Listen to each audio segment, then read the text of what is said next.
Welcome, friends, to Monkeys Drinking Beans. Hey, everybody. I am Scott Pyron. How are you, Dom? I'm Dom DeBellis. I am really good, Scott. So, today we are going to talk about something that is near and dear to both our hearts. The fact that Disney is stealing our childhood. What do you think about that? What is your initial thought, Dom? So Disney now is pretty much scooping up all of these franchises that were not invented at Disney. And, those include things like, the ABC franchise, the ABC network, the Marvel Comics franchise, the Star Wars, Pixar, Jim Henson Company, ESPN, Arts and Entertainment. Actually, the Marvel Comics involves a lot of franchises, of course, because, Marvel Comics is a universe. Yes. And so there's all these different characters that each are their own franchise, right? Correct. So, that kind of feels a little bit wiggy to me. We've already got so few media corporations that control all these brands in the world. This consolidation, this constant consolidation, mergers, it just seems to concentrate all of this power, all of this brand power among fewer and fewer companies. And I'm not a big fan of that. I don't think that really helps innovation. I don't think it helps creativity. I don't think it's ultimately good for customers, ultimately. And I don't really think it's good for those franchises. I think those franchises tend to stagnate over time because they don't have that fresh infusion of creative energy. What do you think? Well, I think a lot of it stems from the fact that Disney doesn't really create anything original anymore. And this started back when they acquired Pixar. And a lot of people could say it started a lot earlier than that. After Walt died, they stopped doing original things. In my opinion, the last original animated franchise that Disney produced themselves was Lilo and Stitch. And like anything, the first movie was great. The second was not bad. And then they just ran it into the ground and grinded it into the dust with an animated series and spin-offs, et cetera, et cetera. And this is an adult me saying this. I mean, the kids, obviously, they eat this stuff up like popcorn. My daughter loves Lilo and Stitch. It's like her almost all-time favorite film. It's one of mine, too. It's really the original, right? Yeah. Is a really creative endeavor, and I love that. But I can't. I never watch sequels anymore. Well, they're just so disappointing. Yeah, and here's the thing. And then they merged with Pixar, bought Pixar, licensed Pixar, then bought Pixar, and then now Pixar's making Cars 3. It's like, really, Pixar, you were what Walt Disney was in 1959. You were taking original content, original stories, and making original films. Really now brilliant. They're making Cars 3, they're making Toy Story 3, because they're all owned by the suits who basically want to squeeze every single ounce and every single dime they can out of a character.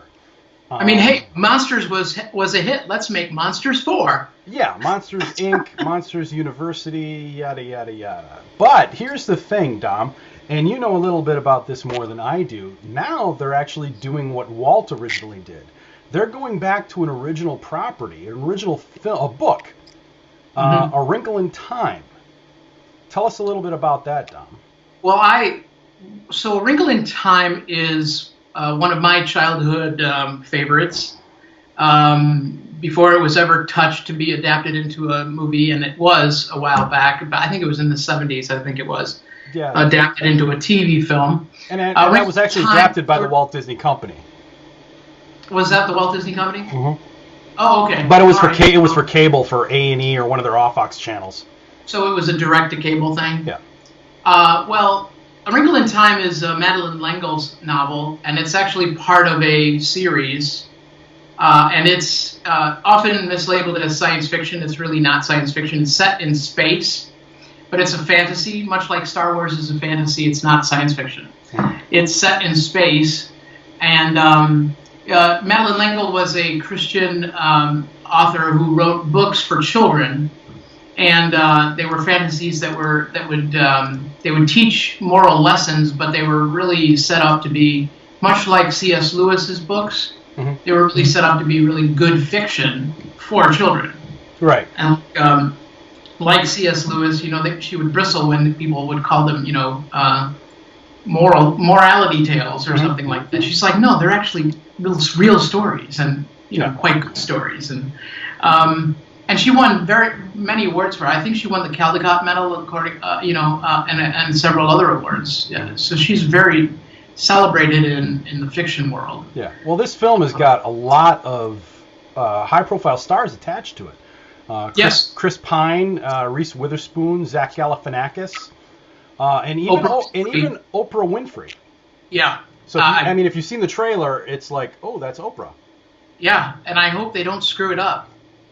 Because with that much star power, I hope they don't mess this up, because it's a precious story, and it's really wonderful, and I hope they don't ham it up too much, because let's hope that that it's not Tomorrowland, because that was a big missed opportunity with the amount of star power and staffing they had in that film. Yeah. But that brings me to another interesting topic, about Disney. They're starting their own streaming service. Yeah, and that's a big deal. Now, the end of the Netflix deal that they had in place, and frankly, I don't know if people are aware of this. Netflix has been showing Disney movies on its service, and of course, everybody knows about Netflix. Netflix is the big 800-pound gorilla in the marketplace. Yeah. But Netflix's deal only really took effect about a year or two ago. Mm-hmm. So Disney exiting at this point, Netflix wasn't really able to monetize that for very long. Well, here's the thing. That library. Yeah, they did not have the entire library, which is a big issue of contention for me. Yes. Here's the thing. Netflix is the 800-pound gorilla. Then Amazon, Hulu came along. HBO now has their own streaming service. CBS is going to launch their streaming service with, they've already launched it, but their big original content exclusively is going to be Star Trek Discovery. Disney is going to have to really, in my opinion, step up their game in order to make this work. Now, I'm talking about, remember back in the day when they would release a video, and then it's going to go back into the Disney vault. You can only get this video now, and then it won't be available for 10 years. They started that with Snow White. Scarcity. Yeah. And they would milk that to bump up the prices, and they would charge $25 a video in VHS format for those videos. Mm-hmm. Right? And then they would go back into the vault. Yeah, for 5 years or 10 years or whatever. And then they got so greedy that the period of time was shorter and shorter and shorter. And here's Snow White, and then 6 months later, well, here's the Snow White special edition with all the extra features, yada, yada, yada. And then here's the Blu-ray. It's like, really? Okay.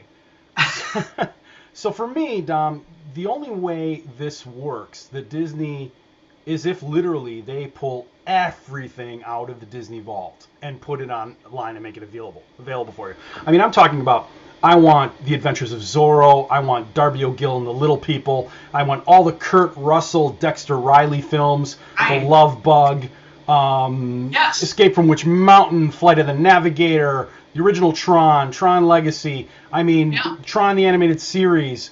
I mean, I want everything. I want you to go all the way back to the beginning. I want to see behind the scenes at Disney. I want to see everything you got at Epcot. I want to see everything that Walt never, released. I want the Adventures of Walt Disney, the ABC television show that he used to use to market Disneyland and everything else. I want everything. They came out about 10, 15 years ago, back when DVD was just about to die, and Blu-ray was about to take over. They came out with this series called the Walt Disney Treasures, where they put all the adventures of David Crockett, the Mickey Mouse Club, all the classic Donald Duck, Goofy, Mickey cartoons in a bundled case, and they sold them in collections, in collectors' tins, and they skyrocketed. They were an enormous success for them. I want all of that content on their streaming service. And understand something, Disney, if you're watching this, you're not getting a dime from me if I don't get exactly that. Okay?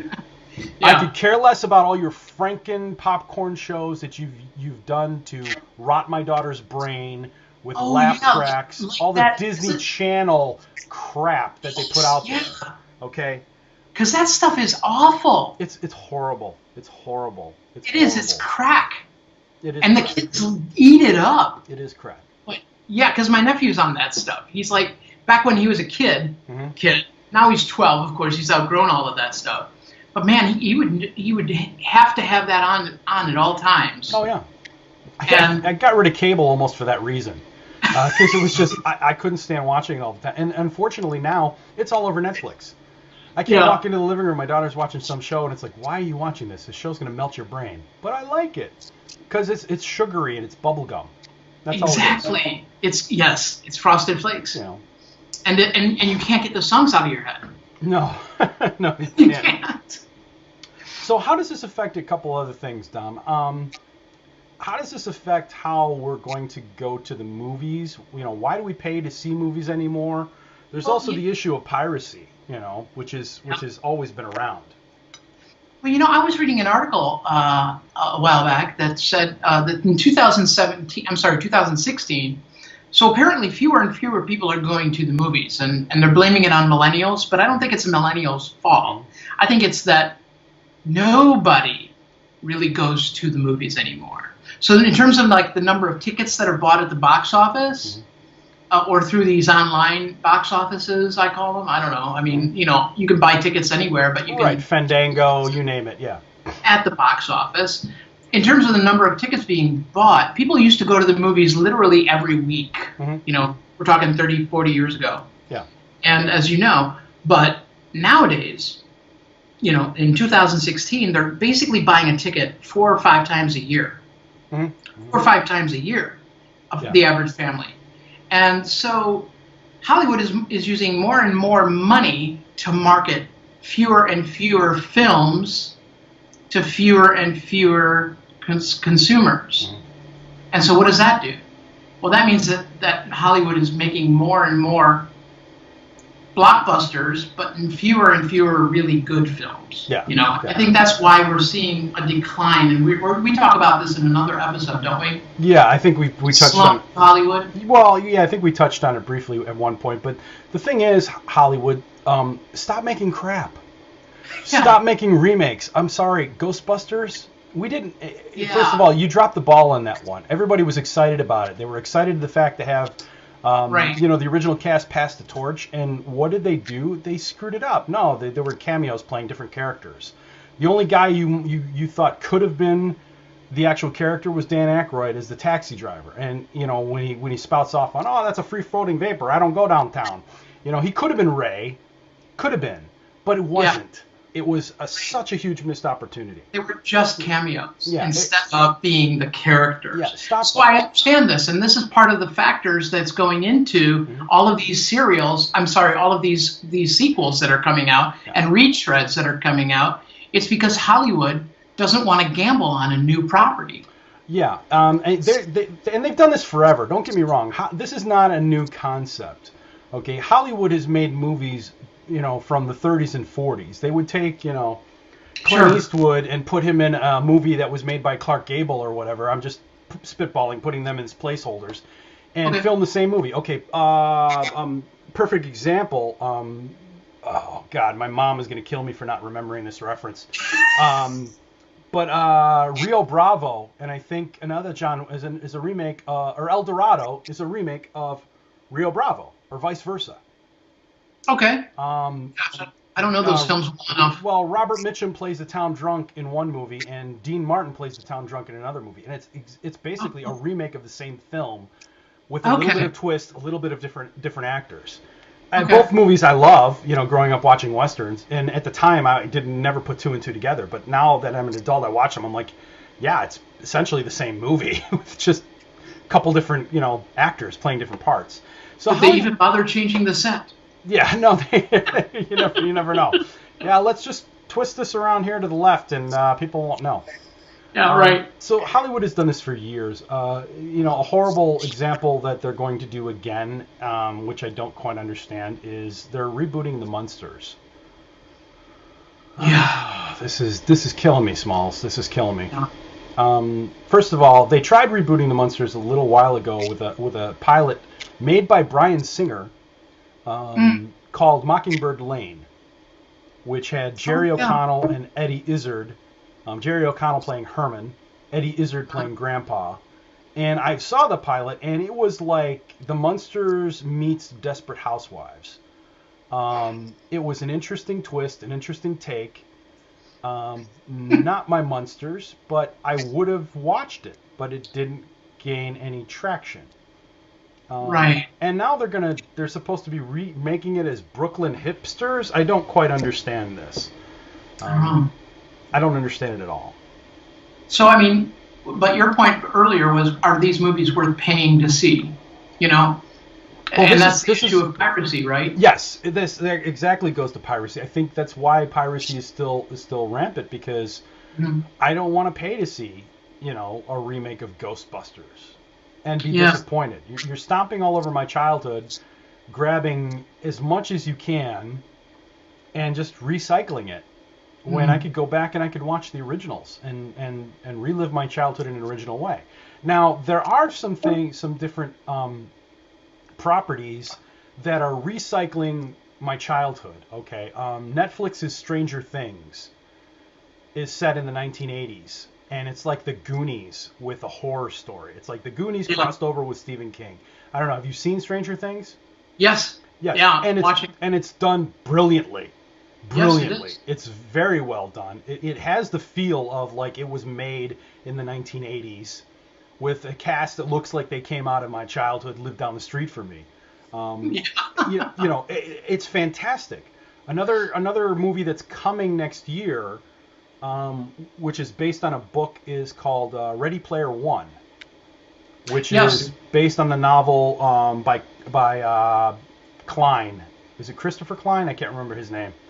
And I've read the book. It's a great book, and it's going to be directed by Steven Spielberg, which is Steven doesn't often step out of his own comfort zone and make films that are written by other people. So so I'm hoping this is not going to be another Howard the Duck.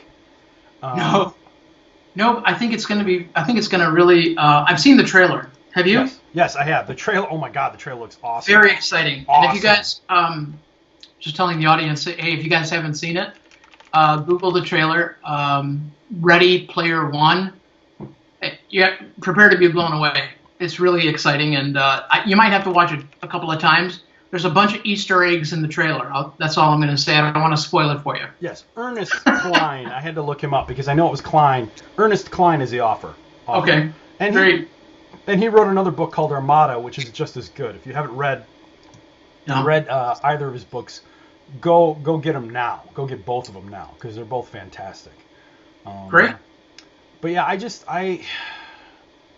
I want original content. And good original content. Don't just recycle crap. Don't just recycle old jokes. Because it's been there, done that. Yeah, to that point, I want to talk about one property that Disney had acquired, and they did try to create original content around. That was a complete failure, in my opinion. I don't know. You talk about this, Scott, because Jim Henson Company was acquired by Disney a while back, and they produced. Of course, they also owned ABC, so they distributed it on their own network. The Muppets reboot. Yeah, and I think we talked about this in a previous episode where we were speaking to right. What's his name? I've got lizard brain this morning. I can't think. Was it the Steve Whitmire? Yeah, we talked about it briefly in the Steve Whitmire episode where we talked about him getting let go. Yeah, missed the boat. I mean, totally missed the boat. It was Modern Family meets the Muppets. It was really filmed in a bad style. It was a completely wrong apprehension of what the Muppets are, what they stand for, what their whole context is, and it was a show for adults. Well, and they also tried to get. Here's the thing. They tried to get like big name guest stars on it, and I think everybody in Hollywood avoided it like the plague. because they had the worst guest stars on it at all. I was just like, who the hell is this guy? Did you see the original Muppet Show? They had Vincent Price on that show, for crying out loud. People on the old original Muppet Show competed. They fell all over themselves to get on that show. Yeah. Right? They were like bugging their agents. They were like, I want on that show. Well, and we got introduced to a lot of, because it was filmed in the UK. It wasn't filmed in the United States, the original show. So we got introduced to a lot of European stars and artists that you would have never have heard of or heard from if they hadn't been on the Muppet Show. Right. Yeah. And what does ABC give us? Ugh. It was a catastrophe. And so we don't want that kind of original content, guys. Yes. But here's the thing. I want to... Here's an idea for Netflix, okay? I want to see the crap pilot vault, okay? All the failed pilots that never made it shows, like Mockingbird Lane, put that in a vault so somebody can watch it.